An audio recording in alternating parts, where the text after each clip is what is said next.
BJP కూడా brief అధ్యక్ష, గౌరవ ముఖ్యమంత్రి గారు అట్లాగే డిప్యూటీ సీఎం గారు మన రాష్ట్రాన్ని ఏ విధంగా 150 రోజులు 160 రోజుల్లో ఎంత ప్రగతి పదంగా తీసుకుని వెళ్ళింది సవివరంగా వివరించారు అధ్యక్ష. నిజంగా కూడా ఆంధ్ర రాష్ట్ర ప్రజలు ఏనాడో చేసుకున్న పుణ్యఫలంగా మనకి ఆంధ్ర రాష్ట్రానికి ముఖ్యమంత్రి గారు అట్లాగే చంద్రబాబు నాయుడు గారు, పవన్ కళ్యాణ్ గారు, భారతీయ జనతా పార్టీ నాయకులు సపోర్ట్ తోటి ఈ విధమైన అభివృద్ధి పదంలోకి వెళ్ళటానికి కారణమైంది అధ్యక్ష. తప్పనిసరిగా ఏదైతే పవన్ కళ్యాణ్ గారు చెప్పారో మనకి ఈ పదవీ కాలంలోనే అంటే ఈ టర్మ్ లోనే ఎట్టి పరిస్థితుల్లోని $1 ట్రిలియన్ ఎకానమీగా మనకి ఆంధ్ర రాష్ట్రం ప్రగతి పదంలోకి వెళ్తుందని చెప్పడానికి ఏమాత్రం సందేహం లేదు. అట్లాగే మేము కూడా మనస్ఫూర్తిగా చంద్రబాబు నాయుడు గారు ఉన్నంత వరకు కూడా ముఖ్యమంత్రిగా ఈ రాష్ట్రాన్ని పరిపాలించాలని చెప్పి మేము కోరుకుంటున్నాం. ఎందుకంటే ఇది చిన్న విషయం కాదు.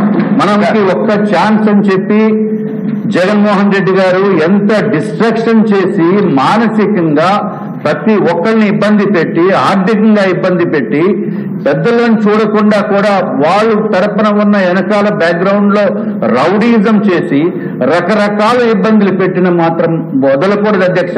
తమరి ద్వారా నేను కోరేది, అంతకుముందు ఎవరైతే ఈ 5 సంవత్సరాల కాలంలో దుర్మార్గంగా ప్రవర్తించారు అంటే ఆఖరికి ముఖ్యమంత్రి గారికి మాజీ ముఖ్యమంత్రి అయిన చూడకుండా వారు ఇళ్లపైన దాడి చేసిన వ్యక్తుల్ని కూడా మనం ఇంకా పూర్తిగా తగిన న్యాయం చేయలేదు వాళ్ళకని చెప్పి నేను తెలియజేసుకుంటున్నాను అధ్యక్ష. అట్లాగే పవన్ కళ్యాణ్ గారు నేను లాస్ట్ టైం కూడా నేను ప్రస్తావించాను అధ్యక్ష. విశాఖపట్నం వచ్చినప్పుడు ఎంత ఇబ్బంది పెట్టారో, అట్లాగే చంద్రబాబు నాయుడు గారిని కూడా ఎంత ఇబ్బంది పెట్టారు విశాఖపట్నం ఎయిర్పోర్ట్ లో. అనిత గారిని అడిగితే అమ్మో నన్ను అది అసలు తలుచుకోని దానికి కూడా నాకు వణుకు వస్తుందని చెప్పిన మన ముఖ్యమంత్రి మన హోంమంత్రి వర్యులు. ఎందుకంటే అంత భయానకమైన పరిస్థితి. నేను ఆ రోజు విశాఖపట్నంలో ఉన్నాను కానీ నేను ఎప్పుడు దూరంగా ఉన్నామలా అని నేను వ్యక్తిగతంగా రాలేనటువంటి పరిస్థితి అధ్యక్ష. తప్పనిసరిగా ఏదైతే ఒక పక్కన ప్రగతి పదంలో మనం ముందుకు వెళ్తున్నామో అదేవిధంగా అరాచకాన్ని మనము అణచవలసిన బాధ్యత గౌరవ ముఖ్యమంత్రి గారి పైన, డిప్యూటీ సీఎం గారి పైన ఉంది అని చెప్పి తెలియజేసుకున్నాం అధ్యక్ష. ఇంకొక నిమిషం అధ్యక్ష. ఎన్నో పాపాలు చేసిన వ్యక్తి, ఎన్నో దారుణమైన అకృత్యాలకు పాల్పడిన వ్యక్తే పాప భీతితోటి పరదాల వెనకాల దాక్కుని ఉంటారు అధ్యక్ష. ఇప్పుడు నేను మొన్న విజయవాడ వచ్చినప్పుడు ఈ జగన్మోహన్ రెడ్డి గారు ఇల్లు ఎలా ఉంటుందో చూడటానికి రోడ్డు మీద వెళ్ళటం చూశాను అధ్యక్ష. అది ఎట్లా ఉందంటే అధ్యక్ష, నేనేదో చైనాలో ఒకసారి గ్రేట్ వాల్ ఆఫ్ చైనా చూశాను అధ్యక్ష.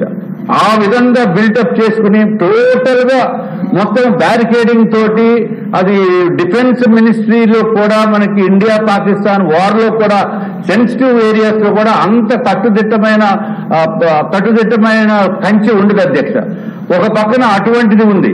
రెండో పక్కన అధ్యక్ష, మన ముఖ్యమంత్రి గారు చంద్రబాబు నాయుడు గారు ముఖ్యమంత్రి అయినప్పటికీ కూడా ఆ వారి ఇంటి దగ్గరికి వెళ్తే 2 పుల్లలు ఉంటాయి అధ్యక్ష. కేవలం 2 ఐరన్ బార్స్, అది సెక్యూరిటీ. అంటే భయం లేకుండా నిజాయితీతోటి ప్రజల గురించి పనిచేసే వాళ్ళు ఏ విధంగా ఉంటారో, అన్యాయంగా దుర్మార్గాన్ని ప్రోత్సహించే వాళ్ళు ఏ విధంగా ఉంటారో అనేది మనం చూశారు అధ్యక్ష. ప్రజలందరూ కూడా దయచేసి గమనించి మీరు కూడా రాష్ట్ర ప్రజలు తప్పనిసరిగా మన ఆర్థిక వ్యవస్థని పెంపొందించడానికి, అరాచాన్ని అరికట్టడానికి దయచేసి ఈ వైఎస్ఆర్సీపీ అనే పార్టీని సర్వంగా కూడా మనం ఎప్పుడు కూడా ఈ ఆంధ్ర రాష్ట్రంలో మళ్ళీ ఒక్కసారి కూడా మొలకెత్తకుండా చూడవలసిన బాధ్యత ఆంధ్ర రాష్ట్ర ప్రజలపై ఉందని చెప్పి తెలియజేసుకుంటూ నాకు ఈ అవకాశాన్ని ఇచ్చిన ముఖ్యమంత్రి గారికి మీకు ధన్యవాదములు అధ్యక్ష. ముఖ్యమంత్రి గారు